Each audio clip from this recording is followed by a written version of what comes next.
अब हमको मदीना जाना है। इस तरह वो मेथडोलॉजी क्या हो, पॉलिसी क्या हो, कैसे काम करें कि इन का अनुपालन ही में, फॉलो करने ही में मनुष्य का कल्याण और सौभाग्य। भाइयों, दोस्तों, नौजवानों, बहनों और बेटियों, आज कुरान, इंट्रोडक्शन ऑफ कुरान और कुरान परिचय का दूसरा एपिसोड आपके सामने पेश किया जा रहा है।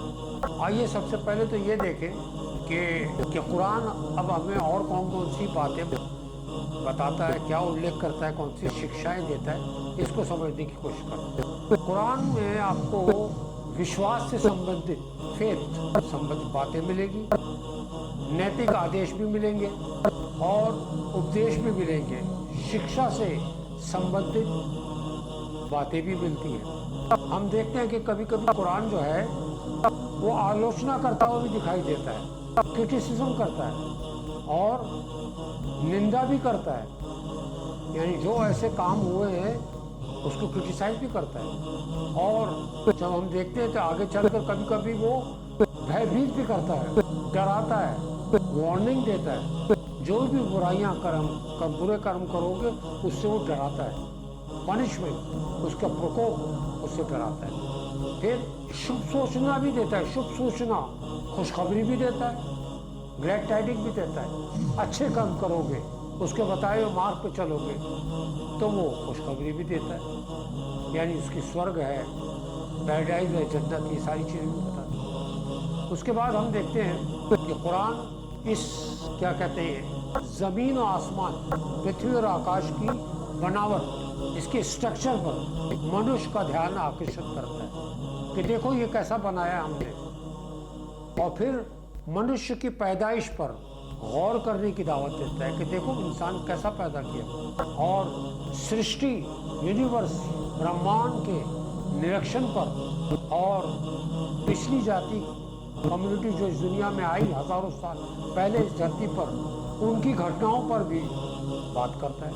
कहता है कि जरा देखो लोगों का क्या अंजाम हुआ, और कई मामलों और समस्याओं की व्याख्या भी करता है।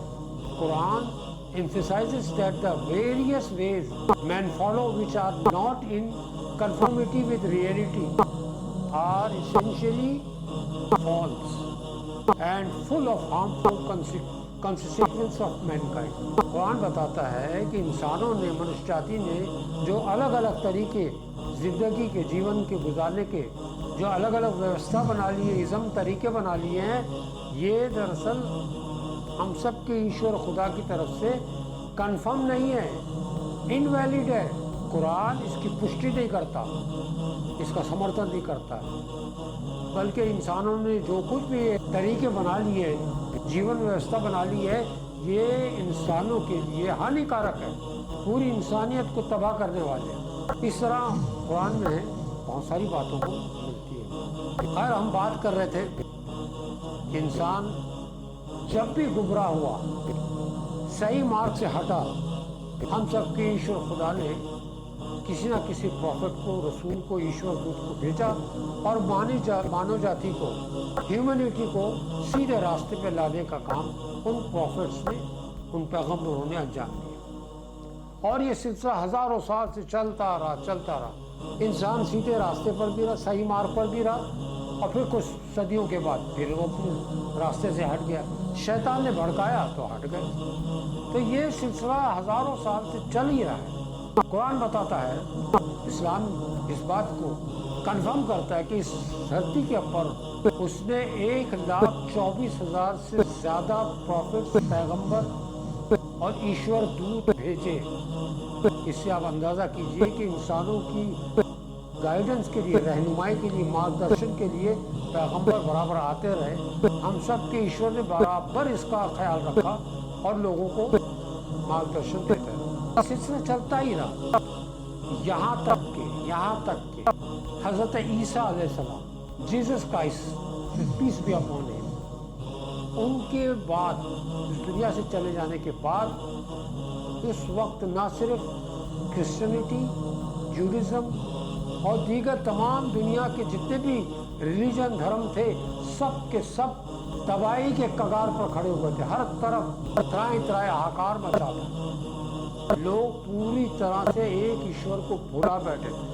ऐसी हालत में हम सबके ईश्वर खुदा ने अरब पेनिनसुला उसके एक सिटी और शहर में मक्का में अपने बंदे सर्वेंट और गुलाम को पैगंबरी के लिए नियुक्त किया, सिलेक्ट किया। मोहम्मद सल्लल्लाहु अलैहि वसल्लम उनको लास्ट पैगंबर की हैसियत से अपॉइंट किया और उनको ये आदेश दिया कि जाओ अपने शहर मक्का और अपने कबीले और दूसरे ट्राइब के अंदर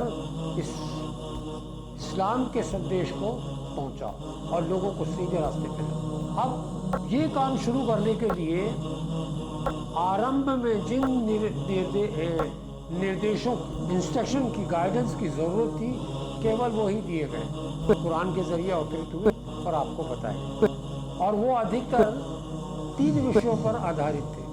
नंबर 1, पैगंबर को इस बात की शिक्षा, ट्रेनिंग को स्वयं अपने आप को इस महान कार्य के लिए, एक ग्रेट मिशन के लिए किस तरह तैयार करें, इसकी ताल्लुक से सारी बातें आई और किस ढंग से काम करें, वो मेथोडोलॉजी क्या हो, पॉलिसी क्या हो, कैसे काम करें।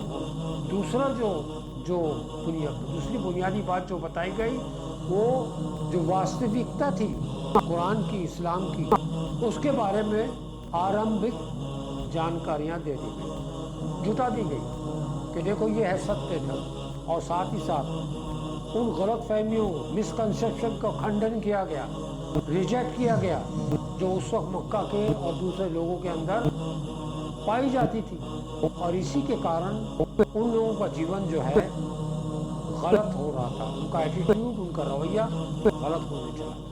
और तीसरी बात जो बताई कि असल दीन, असल धर्म, सही रवैया, सही एटीट्यूड, उसकी तरफ लोगों को आह्वान किया गया कि यह है वो सही तरीका, राइट एटीट्यूड, उसके कुछ प्रिंसिपल, उसके कुछ सिद्धांत, बेसिक चीज़ों का वर्णन किया गया, और ये भी बताया गया कि इन का अनुपालन ही में, फॉलो करने ही में मनुष्य का कल्याण और सौभाग्य, ये बात सारी बताती। अब ये आरंभिक का मक्का का 4 साल तक, 3-4 साल तक, और इस स्टेज में, इस मरहले में पैगंबर Muhammad peace be upon him के प्रचार की, प्रोपेगेशन की, आपने जो कुछ इस्लाम को प्रोपोगेट करने में, पहचान इस्लाम के संदेश को पहुंचाने में जो कुछ भी आपने मेहनतें की, तैयारियां की, उसका रिजल्ट 3 शक्ल में सामने आया। इसकी जो प्रतिक्रिया थी 3 शक्ल में आई सामने। इसका रिजल्ट, नंबर 1, आपकी कोशिशों से कुछ सदाचारी, कुछ बिलीवर इस्लाम में आए, इस्लाम को एक्सेप्ट कर लिया, स्वीकार लिया और मुस्लिम बनकर गए। दूसरा, एक बड़ी संख्या, एक बड़ी मेजॉरिटी जो थी वो अब भी इग्नोरेंस और अज्ञानता के कारण उसी में लिप्त थी, क्योंकि वो अपने बाप दादा के, क्या कहते हैं, रीति रिवाज, उनके धर्म को छोड़ने को तैयार नहीं थे। और यही नहीं बल्कि उन्होंने prophet Muhammad peace be upon him का विरोध किया, कुरान का विरोध किया, कुरान की जो शिक्षाएं थी उसका भी विरोध किया।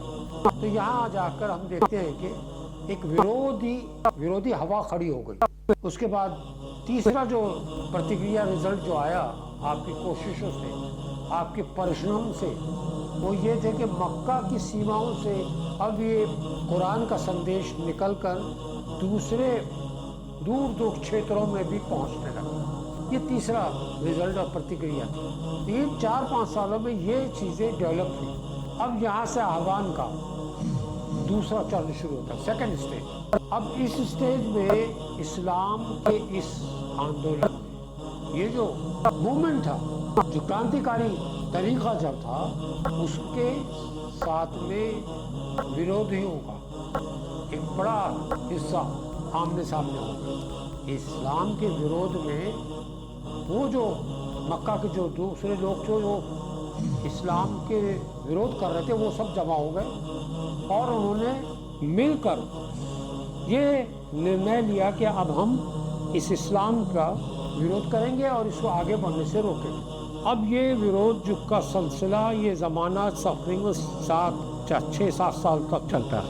इसमें उन्होंने यानी एक किस्म का संघर्ष शुरू हो गया। संघर्ष ये वार नहीं हुई, युद्ध नहीं हुआ, लेकिन मुखालफत की हुई। बार बार शक पैदा किया गया, डाउट पैदा किया गया कुरान पर, पैगंबर पर, उसकी तालीमात पर, उसकी बुनियादी जो शिक्षाएं थी लाइफ आफ्टर डेथ, उसके ऊपर लोगों ने क्या क्या बातें करने लगे। ये भी कहा गया कि ये पैगंबर हो ही नहीं सकते, ये रसूल हो ही नहीं सकते, ये प्रॉफिट हो ही नहीं सकते। यानी एक किस्म का डाउट और शक को पैदा किया गया। यही नहीं बल्कि जो लोग पैगंबर के पास आके इस्लाम के संदेश को सुनते थे उनको ज़बरदस्ती रोका जाने लगा। यानी ये विरोधी एकजुट होकर बलपूर्वक बाय फोर्स इस आंदोलन को मिटाने के लिए लग गए। यहाँ तक कि जिन लोगों ने इस्लाम स्वीकार कर दिया था उन पर अत्याचार के पहाड़ तोड़े गए, उनका आर्थिक और सामाजिक बहिष्कार किया गया, इकोनॉमिकली और सोशली बाइकॉट। बड़ी यातनाओं से गुजरे। ये जो तीसरा स्टेज था, सेकंड स्टेज, बहुत ही टफ था, जीना मुश्किल हुआ था। उसके बाद हम देखते हैं कि 13 साल मक्के के ऐसे ही गुजरे। आप जुल्म ज़्यादती सहते रहे, उनके अनुयायी भी परेशान। 13 साल के बाद यानी मक्का में इस आंदोलन को अपना काम करते हुए 13 वर्ष बीत चुके थे और हालात बहुत ही नाजुक और क्रिटिकल हो गए थे। लोगों का इस्लाम पर जमा रहना मुश्किल हो गया था कि एकाएक सडनली मदीने से एक खुशी का किरण निकलती है, एक दरवाज़ा खुलता है। वो ये कि मदीने के रहवासी जो थे, मदीने में जो लोग थे वो इस्लाम से पूरी तरह परिचित थे और उन्होंने संदेश भेजा पैगंबर मोहम्मद को कि आप क्यों इतना जुल्म ज़्यादती उठा रहे हैं, आपके फॉलोवर, आपके अनुयायी, आप सब मिलकर मदीने में आ जाएं, हम आपकी पनाह देंगे, हम आपकी सुरक्षा करेंगे, रक्षा करेंगे, हर तरह से आपकी सहायता करेंगे, आप आ जाएं। और यहाँ के लोग बड़ी संख्या इस्लाम को स्वीकार करने के लिए तैयार बैठी है, आप आ जाएं।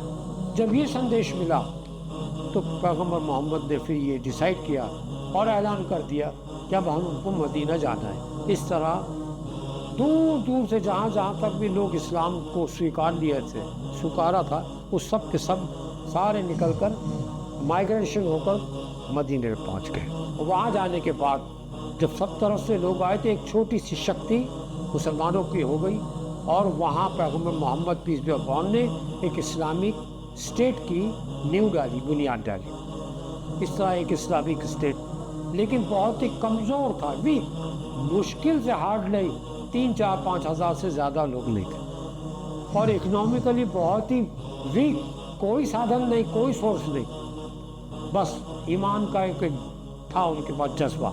जबकि हम देखते हैं कि उनके विरोधी जो थे मक्का के, वो हज़ारों लाखों के उसमें थे। ना सिर्फ मक्का के ट्राइबल बल्कि उनके साथ साथ जूड भी थे, यहूदी भी उनके साथ, ट्राइबल जो थे वो भी उनके साथ में आ गए। तो एक बहुत बड़ी तनातनी हो गई, टसल हुई, कशमकश। और इसी के अंदर इस्लाम की 3-4 जंगें हुई, वार हुई, युद्ध हुए। और इस चूँकि हम सबको ईश्वर का साथ, उसका हाथ जो था वो इस्लाम पर था, इसलिए जो विरोधी थे वो अपने विरोधी पूरी कोशिशों के बावजूद भी इस्लाम को रोक नहीं सके। यहाँ तक कि इस्लाम जो है उसका वर्चस्व कायम हो गया। तो ये 13 साल मक्के और 10 साल मदीना, इन 10-23 साल के अंदर कुरान जो था, पवित्र कुरान, होली कुरान रिवील होता रहा, अवतरित होता रहा और गाइड करता रहा पैगंबर सल्लल्लाहु अलैहि वसल्लम को और उनके अनुयायियों को, फॉलोअर को। और इस तरह इस्लाम जो है वो मक्के से निकलकर, अरेबियन पेनिनसुला से निकलकर दूसरे देशों तक पहुंचने लगा। तो ये थी बात, मैंने कुरान के परिचय के संदर्भ में आपके सामने रखी। इंशाअल्लाह फिर किसी मौके पर आपके सामने फिर किसी दूसरे विषय के लेकर हाजिर होंगे। तब तक के लिए आज्ञा दीजिए। आखिर दाना अल्हम्दुलिल्लाह।